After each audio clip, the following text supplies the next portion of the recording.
My husband is lying about working late. So I am 32 female, my husband of 5 years is 37 male. Since early 2020, he got a promotion. He told me one of the responsibilities of this promotion was that he had to work until 9:30 p.m. every Friday. He told me it was to oversee the finalization of all the work they had done that week. He told me that it wasn't just him, it was also one of his co-workers, Glenn, and some other people. Glenn is in his 60s, and I've met him a handful of times pre-2020, but him and his wife don't go out much. I just happened to run into Glenn's wife at the supermarket. I barely recognized her, but she called out my name first and we began talking. She was saying she was finally beginning to feel comfortable going out again and how her and Glenn had begun to take cooking classes, so she was at the store getting something for their class tonight. I was confused and asked if Glenn was getting out early tonight since my husband never gets out early. He always comes home at 10 o'clock on the dot. She said no. They were going after he came home from work. I was like, wow, you guys are night owls. She looked confused and was like, well, it's over by 7:30. So I asked her what about Glenn working late on Fridays, and she was so confused and was like, he's never worked late on Fridays. So it was pretty awkward, and I just told her to enjoy her class and left. I know he said it's Glenn he's working late with. He talks about it all the time. After everyone left, me and Glenn got X for dinner. Glenn complained about how tired he was the whole time, etc. He normally comes home at 5:30. His phone is always off at work, so when I tried to call him, it went right to voicemail. His direct office phone just rings, and the actual company line I can't reach anymore because it's after hours. I don't know what to do until he gets home. I know I need to confront him. I'm terrified of what he's going to say. And now in the comments, I don't have any specific advice other than confronting him about this 2-year ongoing lie. Also, I am now emotionally invested in this and want to know what happens after you talk to him. I'd go outside his work, see if his car is there, for the next few Fridays. If he leaves, follow. Do some investigating. Ask him about his evening at work. Make him seem like all is well. He'll end up mentioning Glenn at some point, but try to avoid asking him about Glenn directly, or he could suspect you may know. Once he's spun a web of lies about Glenn and him working together, you then tell him that you met Glenn's wife, and she told you he's never worked late. Watch him try to lie his way out of that one. And don't give him too much info. Let him talk. They generally get uncomfortable with his silence and talk themselves into a hole. I'm a super patient person, so I would investigate. Go to his work on Fridays, sit in the parking lot, maybe follow if he leaves. I'd take pictures. Dig into financials and calls and anything else you can think of. If anything is going on, I'd compile it all and give it to him with some divorce papers. If you aren't patient, you straight up tell him what happened. I'd probably just tell him I saw Glenn and he said he never works late with you. Don't even believe him when he says it's another Glenn. Pack your crap and go until he decides to tell you the truth. Maybe it isn't something as bad as you think. Maybe he's taking classes or something. Either way, you have got to find out and then let us know what happened. And now, on to the update. I confronted my husband when he got home at 10 p.m. on the dot on Friday. I told him I knew he was lying about working late. He tried to deny it until I told him I had spoken to Glenn's wife. He then tried to say that Glenn had stopped working late recently, but then I let him know that Glenn's wife told me he had never worked late. Eventually, I found out he was cheating on me with a woman down the street from us. She has 2 entrances into her driveway, and he would use the north entrance and then park in her garage, so even if the kids and I drove by, we wouldn't see. Then he would leave her house at exactly 9:58 to be home at 10 o'clock. I am leaving him, which he doesn't not want. A lot of people said to get proof of his cheating. In our state, it doesn't make a difference if I have proof of adultery or not. Thank you to everyone for your comments and well wishes. Have a great night. You do what serves you best. I mean, after all, he had no issues being profoundly selfish, a liar, and a sneak for 2 years, so he shouldn't be surprised. Divorce sucks. It's scary and stressful, but it also has another side at the end which will hopefully be filled with calm and healing for you and your children. Best wishes, and I'm so sorry that you have to deal with this. The audacity of the man to claim he doesn't want her to leave him after him cheating on her for 2 years. What the hell does he think was going to happen? Somehow knowing he was able to do this just down the street from his family makes it feel even worse, and how he hid the car so tactfully? Like, what else has he hid? What else does he hide? I'm sorry, what an absolute piece of... I can write a thesis about what I think about him, but it won't change anything. You made the right decision, and you'll end up better and stronger. You were so strong standing by your decision and not letting him emotionally manipulate you. You have no idea how strong you are. Well, at least for me.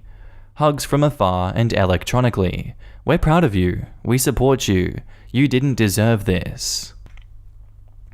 Public North Carolina school says my son's hairstyle and color violates school's social norms. So I was called to school today and was told that my son has been giving a warning that his new hairstyle is against school's social norms. I asked for a copy of a document that describes the school's social norms, which they did not provide. They instead said that it's a matter of judgment by the school staff. My son has long hair and has recently dyed it electric blue. He likes it this way. They told me that he has a week to change his hairstyle to an appropriate and acceptable hairstyle, or he will be suspended until his hairstyle becomes acceptable. I told them that, to me, it seems like this is a matter of freedom of expression and that the school needs to abide by the First Amendment. They told me that there is no First Amendment in schools, and the freedom of expression of students is only as far as the school staff allow. I'm not going to tell my son that he can't wear his favorite hairstyle and color only to appease the school administrators, unless they have a legal right in restricting his access to the school and education for his hairstyle. What's the most reasonable course of action for us? First, is this a First Amendment issue? And second, who do I talk to next? Now in the comments, the school is probably right. The recent cases you've heard of where schools were successfully sued over dress codes were based on the restriction of racially distinct hairstyles. The obvious problem here being that those policies tended to discriminate against black students. A restriction against dyeing your hair electric blue is unlikely to be deemed discriminatory against any cognizable group, let alone a protected class. With regard to the First Amendment, there is a limitation on that which schools do enjoy. See, for instance, Tinker versus Des Moines. The school has the right to curtail speech or other forms of expression if reasonably necessary to achieve legitimate educational goals. If the school is reasonable in finding that the blue hair has some sort of disruptive effect, they're legally permitted to ban such hairstyles. And OP asks, so who determines this and based on what? Shouldn't there be some form of evidentiary procedure at the basis of these restrictions? There is no actual school policy that says this is banned. I guess they can make up some now, but at this moment there isn't. The school determines it based on their understanding of cause and effect. There is no need for process at this point. If you think they've determined it unreasonably, you can sue. And that's when there is a process whereby a judge can, after evidence and argument, either determine that that is reasonably in furtherance of a legitimate educational goal, or is not reasonably in furtherance of a legitimate educational goal. What we are telling you is that based on extant law and the facts above, you wouldn't win that case. And OP says, "Thank you. I understand now. Should I get this demand in writing from the school, so that we know what to expect? I don't want him to pick a new style, only to see that it's not allowed, since there are no actual guidelines, and the school is making stuff up as they go along." Well, you could always buy him a few wigs and wig caps, wear differential conventional hairstyles in school, being careful never to show the electric blue. He can keep it, wear it after school, home, off campus, and annoy the teachers with tacky convention wigs. Today is Ellen hair, tomorrow, who knows? This isn't a fight you are going to win. Unnatural hair colors are commonly banned as part of public schools' dress codes, and even if it's not explicitly stated, administrators do have the authority to make judgment calls if they deem something disruptive. I'm sorry that your son won't be able to wear his favorite hairstyle, but as his mum, let him know that you agree that this situation is unfair, and as a compromise, you will allow him to wear his hair however he wants in the summer months. Also, since the school's policy probably only extends to unnatural colors, maybe he'd be open to switching to black or red, or whatever is drastically different from his natural hair color. And now onto the update. I want to thank you all for the help and advice that you gave us. I realized that this, while stupid, is probably within the rights of the school, but that didn't mean there was nothing we could do. A lot of you brought up the idea of using a wig. Sadly, wigs also weren't allowed, except for legitimate religious, cultural, or medical reasons with prior approval. However, what did surprise me was that there were 2 girls who were on a green dye for months without a problem. This definitely sounded like gender discrimination, allowing that dye for girls and not boys. So I went in there to speak with the principal again. I told him that I'm recording the conversation, and after speaking about wigs, told him that they are allowing girls to do that, but not boys. Principal said this is a matter of judgment because unnatural hair colors doesn't diminish the feminine attributes of women, but the unnatural hair colors for men does diminish their masculine attributes. I got it then. That nonsense is all this has been about. They think long and blue hair on a boy isn't manly enough. I reminded him that this is gender discrimination and gender is a protected class. He remained silent for more than a minute. I expected him to say it's fine and they'll backtrack, but I was shocked when he told me that I'm right. They'll reinforce this requirement for girls too. It's best to get rid of these unnatural colors from our school. I hate what I did. The last thing I wanted was to cause trouble for those girls, or start a chain of actions that could have ended up with them being forced to change their favorite hairstyles. They were contacted too, and were given the same choice.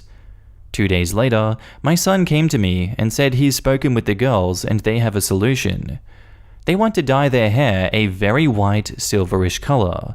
It's naturally occurring because you get it when you get old, and some people are born with it as well. I know the more mature thing would have been to tell him to end this game, but I was a teenager once as well, and I was even more stubborn than he is now, so I allowed it. The school didn't like it. The 3 of them were called to the principal's office, and they argued their case that their hair color is naturally occurring now. They said it's the same color as one of the teachers who is quite old. Are you gonna suspend Mr. X as well over his hair color? The principal laughed at them and backed off. It's been a couple of weeks since then and there hasn't been any issues. And this new color looks good on my son. Now in the comments, diminish their masculine attributes. Wow, that is some breathtaking levels of bullcrap right there. Screw school systems that don't allow fun hair colors. I dyed my hair from grades 5th to graduation, and I always had shades of blue and purples without issue. The moment I got pink streaks, the administration threw a hissy fit because dyed color wasn't allowed. I got screwed over because my mother was on the board of directors, and so she had to be on the school's side, and literally fought me on this. Ended up with blonde hair and dyed it half black, half pink the day after graduation. A few years after graduating, a classmate who had gone to law school called me to let me know that she had just learned that in our district, they couldn't enforce that, as it was indeed deemed as a violation of freedom of speech, and the school and my mum had been wrong. Haven't had natural hair colors since, and it's been a pretty fun colored decade. Our next post is titled, I don't want to help my boyfriend buy a house. I've been with Mark for 2 years now. When we got into a relationship, we discussed what we wanted, marriage, kids, but we haven't really talked about taking the next step yet.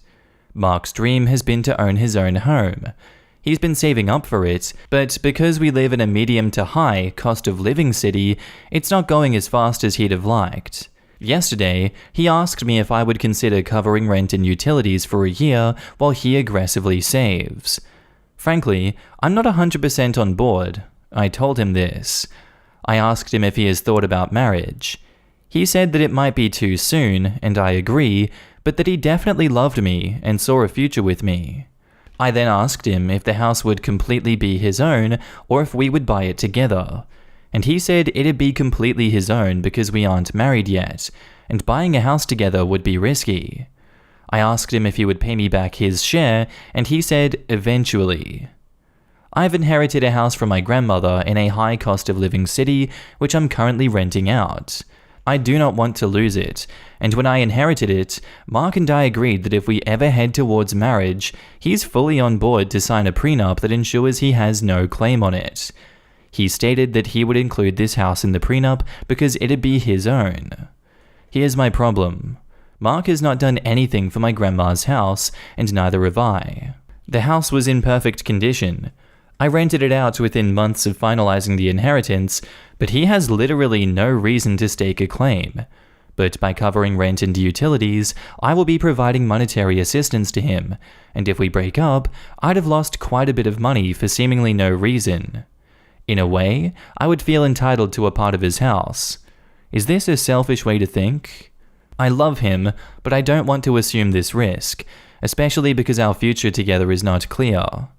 I asked him if he'd consider moving in with his parents, and I'll find a roommate temporarily for a year so that he could save up the money.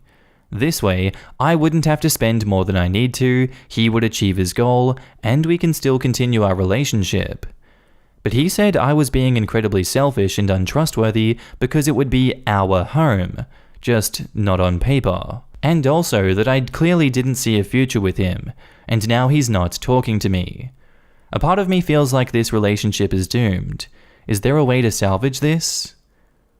So he wants to buy a house with your money, in part, but you don't get to own any of it. That makes no sense. How about you split the rent and you each save the other half so that you have enough money to put a down payment on a house together if you were ever ready to do it? How much more does he need to save?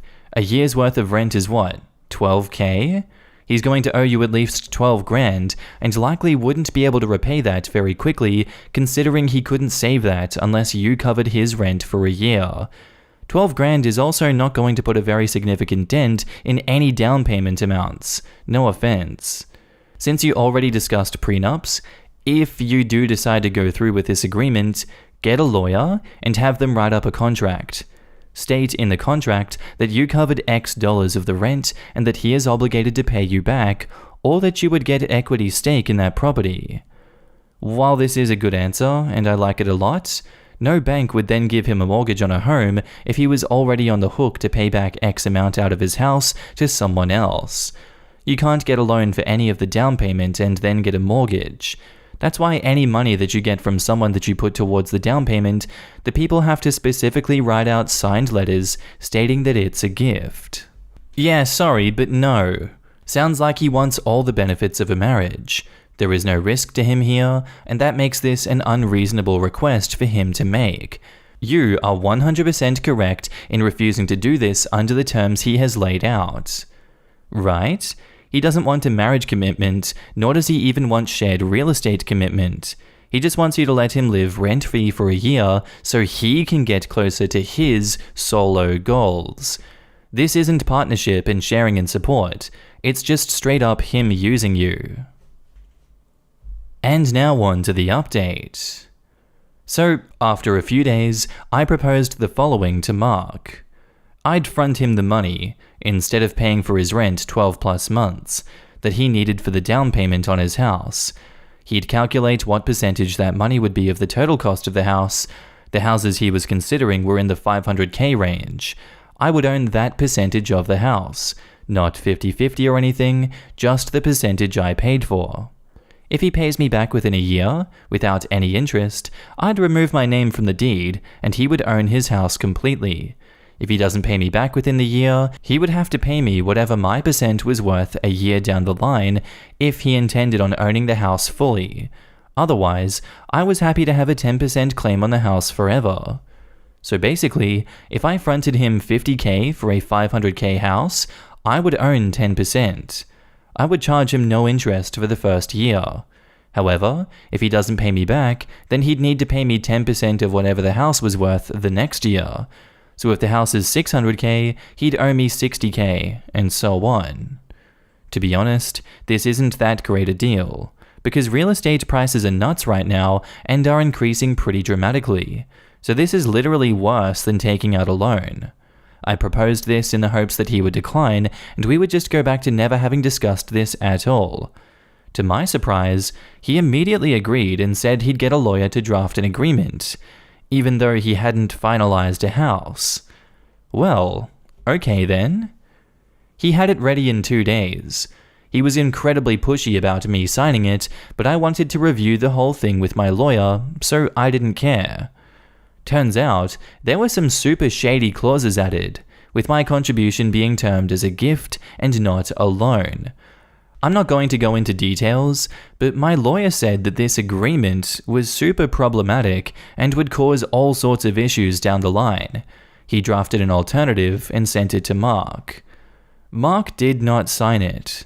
He was adamant that I signed the original agreement and wouldn't tell me why. He got increasingly angry, became kind of violent, which was the first time, and I was very surprised and scared, and called me a cow for not trusting him, and for reducing our relationship to a transaction.